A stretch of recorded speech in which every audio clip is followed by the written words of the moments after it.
So hello guys, तर आम्ही केली आता तयारी कुठं लग्नाला जायसाठी. म्हणून मी, मम्मी, पप्पा, वहिनी, मावशी, आई, काकू, बायको सगळे आम्ही चाललो लग्नात.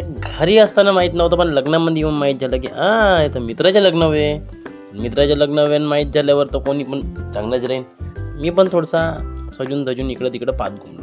पाहतो तर पब्लिक जास्त होती ना, ओळखीवाले पण 4-5 जण जास्तच भेटून गेले. त्यानं आम्ही केलं जेवण. लग्न लावायला गर्दी होती म्हणून पहिले जेवण करून ह्या लहानसा पोरीची मिस्टेक केली आणि आता हे थंडीच्या पायी चिमून गेली बिचारी.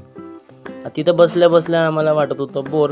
म्हटलं काय करायचं, बाईला पाहिल्यावर आम्ही निघलो थोडं घुमायला. तर आम्हाला भेटला मार्केटमधला लहानसा पोरगा. हा होता आमच्या फॅन. इकडं पाहतो तर अरे अरे रे रे रे लई गडबड आहे. इथं नूडल्स, मंचुरियन, गुपचूप सगळं भेटत होतं. स्टॉल असे लागले होते की बाप्पा जेवणाला सोडून इकडे जास्त गर्दी वाटत होती आम्हाला. तर आम्ही निघलो फोटो काढायसाठी. आता लग्न लावल्यावर फोटो काढायसाठी गेलो. तिथे भेटला आम्हाला आमच्या कालूडॉन. विशालबाई बोलते. कालूडॉन भेटला आम्हाला. आम्ही 4-5 फोटो वगैरे काढला. त्याच्यासोबत निघलो आम्ही घरच्यासाठी बाहेर. मम्मी वाट पाहू थकून गेली होती. आम्ही थांबलो, निघलो आणि